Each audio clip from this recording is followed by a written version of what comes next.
Here's a quick video showing how I changed over my 2019 Ranger XLT headlamps to the LED Lariat style headlamps. We're going to start by removing the 5 clips that hold the shroud above the grille. Using a pry tool or a flathead screwdriver, just get wedged underneath there and pop it up as best you can. Piece of cake. Do that to all 5 clips and you're ready to go on to the next step.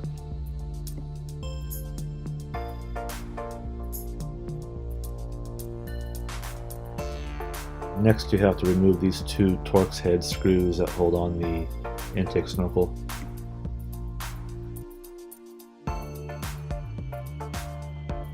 Once that is done, just reach your pry tool in and pop off that top panel. It has a very satisfying click when you do it. No big deal at all.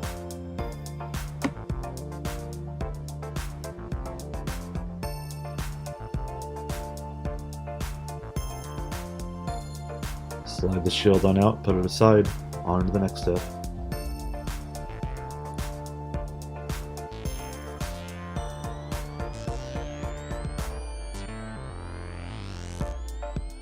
Next we're going to take off the 2 10mm bolts that hold the top of the grill in place.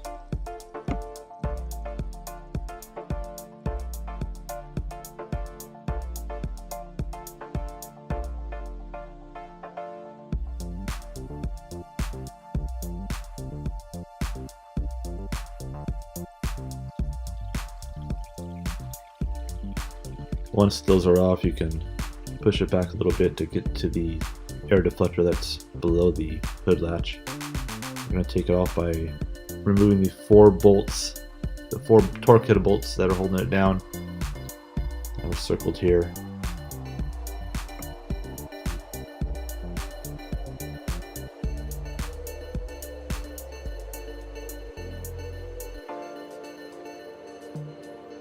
Once that's done, you want to finesse the shield out.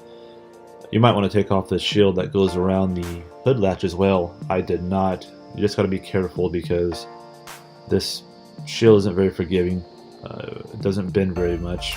It'll crack before it bends, but as you can see here, I got mine out without having to remove that other shield around the hood latch. Pull it out. Good to go.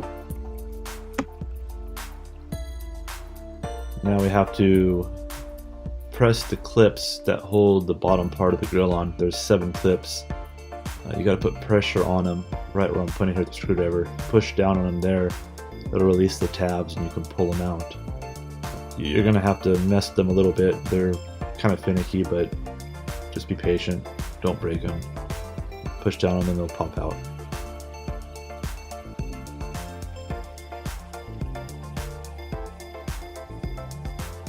Just take your time. Press down from the top. They'll come out. Sometimes when you get 2 or 3 out on one side, you go to the other side to do it. The first 2 or 3 will snap back into place.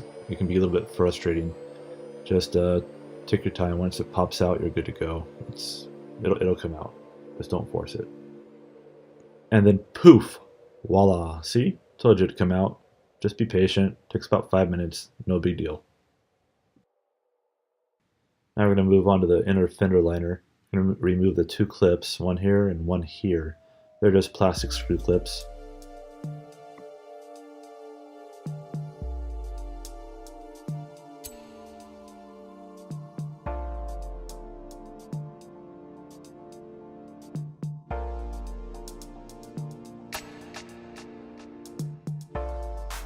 Obviously this clip wasn't given up without a fight. Also, please forgive all the mud. Our Ranger gets used off-road quite a bit. I promise later on in the day it was really clean with our new cool headlights.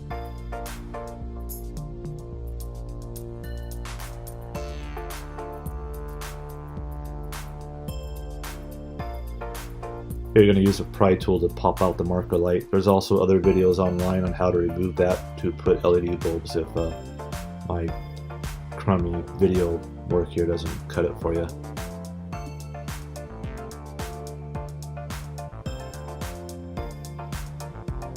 Now you're going to take out the bolt that holds on the fender wheel arc molding. I believe it's a 25 Torx. Don't hold me to it though. Okay, now don't laugh at me, but this is a drawing I did try to explain what the clip is like that holds the wheel opening molding on. It snaps in. A lot of people just pry the molding until it pops off. They end up breaking this clip. Once you pull back the fender liner, you can reach up in there and squeeze those two tabs I got pointing there. And then as you're putting pressure, pulling the fender molding away, squeeze those tabs and it will pop out. I wish I had a better way to show it to you, but I don't. But just take your time, reach in there, squeeze those, don't break the clips, make it easy on yourself. You just need to pop one of those clips off, then you'll have enough give to pull the molding back there and get your wrench in there and get that last bolt off so you can pull off the balance.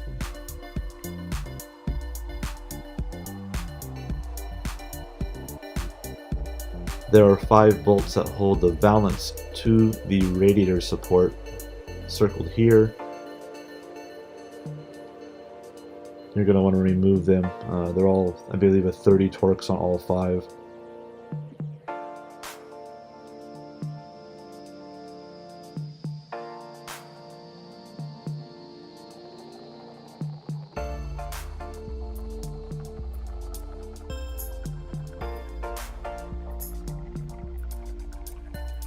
The 2 on the far end, you're going to have to get in from the side of the skid plate. With a non-marring pry tool, reach in between the gap and then give a firm tug and the panel should just pop right off.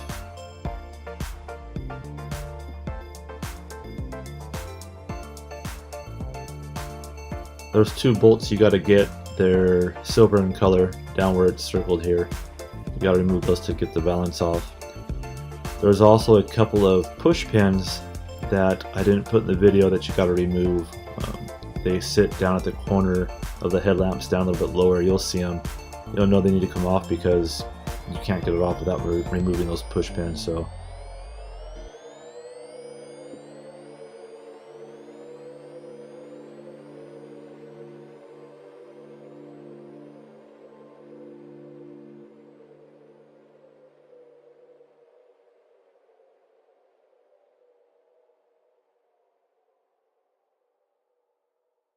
now that all the hardware is gone, you can go ahead and just pull off the valance and set it aside.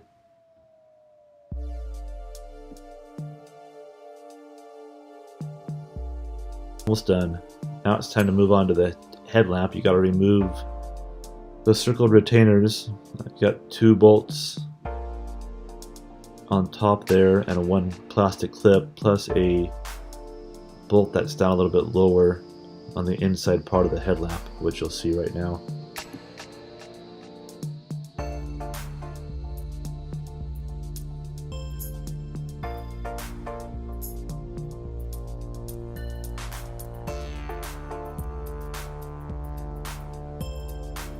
I believe this one here that's down below is a 25 Torx. Not sure if it was a 25, but it is a Torx.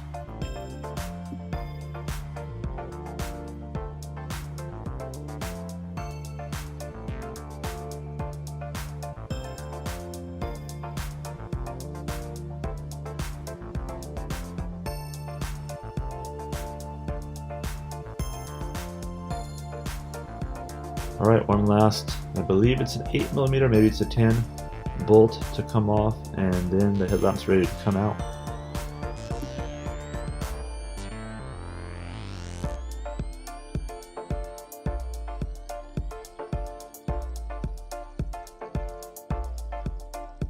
There is one connector that unplugs for the whole headlamp module assembly. So unplug it, pull it away. That plug is the same plug you're going to put into your new headlamp assembly. It's just plug and play. And that's it. Just do everything in the reverse order when you put your new headlamps in.